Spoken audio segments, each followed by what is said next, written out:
What's up guys? Welcome back to the channel. As most of you know, Ram unveiled a new Cummins for 2025 and I wanted to go over the maintenance schedule because I wanted to see what they changed. Now I've already checked it out and I'm a little shocked by what I have found. So yeah, let's go ahead and jump into it. I'm also going to go over break-in period and we'll go over a little bit with the Hemi because I don't think there's really anything different for the Hemi, but there's definitely some stuff that I want to go over in the comments. Let's jump into it. Now, most of you know I did have a 2019 Ram 3500 with the high output Cummins Nissan transmission. I wanted to show the maintenance schedule for that truck just to compare it with this new 2025, so stay tuned for that. Now, it says for the 6.4 Hemi, let's go ahead and talk about break-in first. I think that this is very important for some people. Now, there's always a lot of questions about this on my channel, so that's why I really want to read this so there's clarification.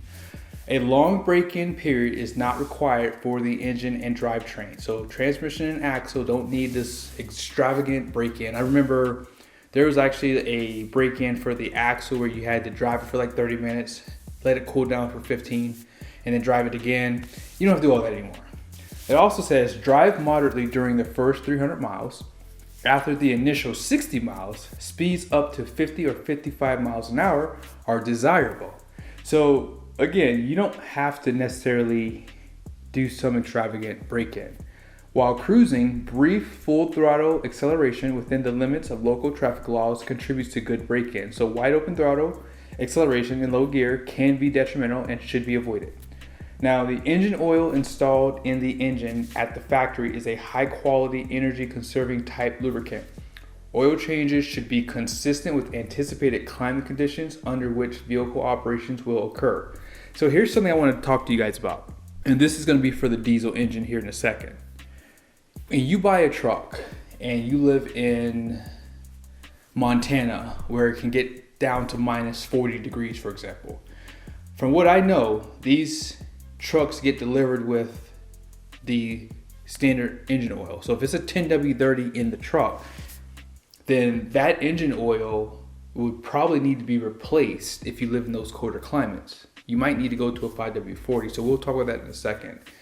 Now, as far as the diesel engine goes for break-in period, this is what I love about diesel engines. You don't get this with gas engines. It says here, the Cummins turbo diesel engine does not require a break-in period due to its construction. Normal operation is allowed providing the following recommendations are followed. Warm up the engine before placing it under load. Do not operate the engine at idle for prolonged periods. So I did a video on my engine block heater and some of you guys thought I was just crazy and just didn't know what I was talking about. Here's what I'll tell you. These trucks are not as reliable as they were. And I think that sometimes you have to be a little bit more crazier on how you treat your truck. And I just recommend if you're running a 15W40 for a GM or a Ford truck or 10W30 for a Ram truck, you might want to plug your truck in. Even if it's 30 degrees outside, you can still plug that truck in. One thing that I've noticed from plugging it in, even in these little bit higher temperatures, I've noticed that my oil pressure when it's started up is always high, but it comes down a lot quicker. So that oil pump's not working as hard. So I think that it's better to get that block as hot as you can.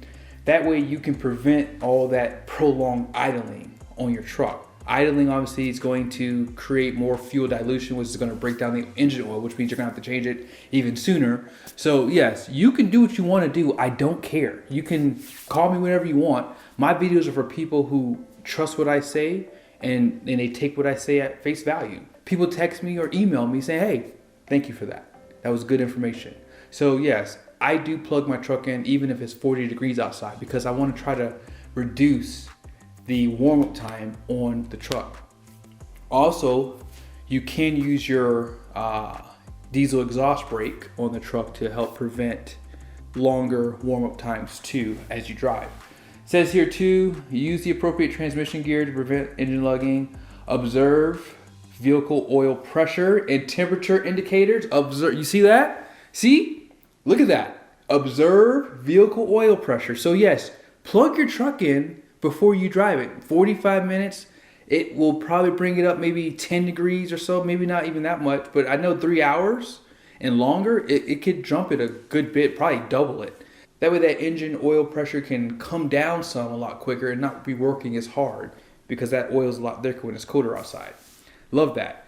Check the coolant and oil levels frequently and vary throttle position at highway speeds when carrying or towing significant weight. So you can tow with the truck basically when the truck is brand new based off what I'm reading here. It just says to vary the throttle position at highway speeds.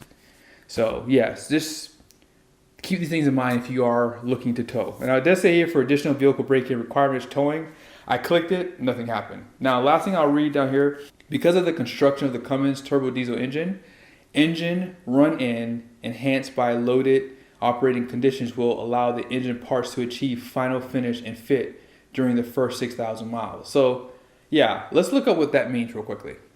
Engine run for break-in refers to the initial operating period of a new or rebuilt engine where it is run at a controlled pace and with varying RPMs to allow the internal components like the piston rings to properly seat against the cylinder walls, preventing excessive wear and ensuring optimal performance in the long run. So in regards to this, it's basically saying getting the truck loaded up early on is a good thing for break-in for this engine. So I've actually noted that some guys, when they picked up their F450s, guys that did hot shot, sometimes they would trade their truck in with their trailer at the dealership, buy their new truck, hook up and go. So truck would only have 10 miles on it and they're towing with it. And one of the trucks you guys saw in my videos that I did maybe 2 weeks ago in the F450, it was a 2023, had 87,000 miles on it.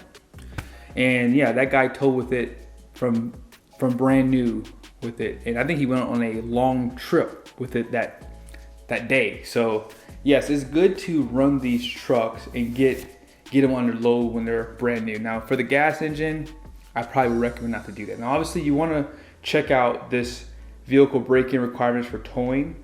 Like I said, like right now there's no link to it. I tried to copy paste it, it wouldn't let me go anywhere with it. So let's go ahead and jump over to the service and maintenance. It does say here that for gasoline engines, under no circumstances should oil change intervals exceed 8,000 miles, 12 months, or 350 hours of engine runtime. So they do calculate engine hours. So I did a video at the GMC store with the Master Tech Brian, and he actually mentioned that GM looks at engine hours like this.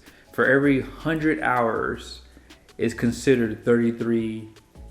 For every hour, it's considered 33 miles, excuse me. For every hour, I believe that's what he said.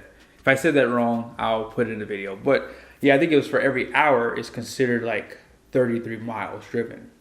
So with that being said, the diesel engine has not changed.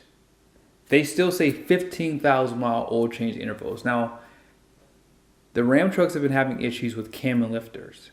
Obviously, the hardening process for those parts could be the issue, but I think that going 15,000 miles, despite it having 3 gallons of diesel, I used to be, guilty of this too. I went 10,000 miles with my Ram for the first 20,000 miles, but afterwards I start running it at every 5,000 miles because I start learning more about fuel dilution and it's just better to do that with the way diesel engines work. I mean, a lot of soot gets put into the engine too from the combustion, so it's just better to keep that oil changed. Now, it does say here for off-road use, oil level should be set at full mark on the dipstick.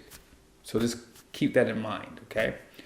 Now let's just quickly go through this for the gas engine. Nothing really changes here. They're still saying the spark plugs are every, I believe it's 100,000 miles on this truck. So let's just scroll down here. So it says cabin filter every 12,000 miles. The engine air cleaner filter every 30,000, which I would probably go half that depending on the climate. Like here in Utah, very dusty state. I would do it every 15,000 miles. I actually have to do it on my GMC.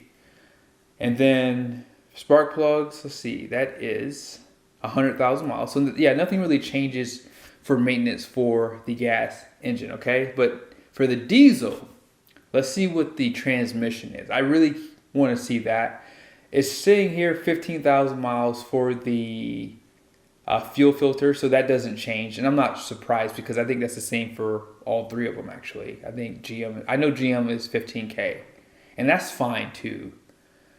It says here for transmission, where is it at? I saw it. Here it is, automatic transmission. So you have to do the fluid and the filters at 120,000 miles. That's interesting actually. Now, I guess the question will have to be, what type of fluid is it, right? I mean, that's probably the most important thing, and I don't think they show the fluid in here. So let's just go through fluid capacities. Nothing's going to change for these trucks, by the way. Unfortunately, it's the exact same as last year's. That sucks. And for lubricants, of course, for the gas engine 0W40 fully synthetic, and 10W30 for oil in the Ram truck for temperatures above 0 degrees, and 10W30, or I'm sorry, 5W40 for temperatures below 0 degrees. So at the end of the day, here's what I'll tell you. I would take time and read this whole thing. You want to look at what it says for your diesel fuel, where you should get it from. It says take a number 2 diesel, which I've actually done that on a lot of occasions. I'm very meticulous where I get my diesel from. I get all my diesel from Costco. I actually will drive my truck out just to keep it topped off because I don't want to get fuel anywhere else. And the reason why that is because they do use a number 2 diesel, and they call their diesel a top tier diesel too. So yeah, I hope this was helpful. I think that the biggest takeaway from here is don't do the oil change intervals at what they say. I would say half of what they say. 7,500, 5,000 miles. That's probably a good analysis. And if you're someone that uses your truck for heavy towing often, mountainous driving, idling, off-road, I would consider 100% like getting an oil analysis just to make sure that the quality of that oil is good at the miles that you're changing it at. You know, these trucks are depreciating at a pretty alarming rate. So it's better to just stick with what you got. That way you don't have to worry about losing a ton of money on them. And yeah, keeping them in top shape. But yes, I definitely like the fact that you don't have long break-in periods anymore. And you know, I would just say keep your oil change. That's it. I would probably still recommend doing a 500-mile oil change. I think that that's a good idea. I think even maybe no later than 1,000. They didn't say anything about it, but I think that I would consider it because, you know, obviously if you're planning on towing too within that first oil change, you want to probably get that oil change a little bit sooner. That way you can get all those metals that come out, obviously at the break-in time. But let me know your guys' thoughts down below. Are you okay with the 15,000 mile oil change interval? Have you done that interval and had no issues whatsoever? Most guys I know are doing about 5,000 to 7,500 diesel. I would say half of it on gas and diesel for sure though. But yeah, let me know your guys' thoughts down below. Be sure to subscribe to the channel. See you guys soon. I almost forgot, but for 2019 to 2024, when you had the Eisen transmission, the service interval for the fluid was every 30,000 miles. Now, if you did the sump filter, that was every 60,000 miles plus the fluid change. So for the 68 RFE, it was every 60,000 miles. The maintenance costs for the Rams will go down just a little bit because of that. Apart from that, the CCV filter, I believe, is the exact same at 75,000 miles. And that's pretty much it. Later.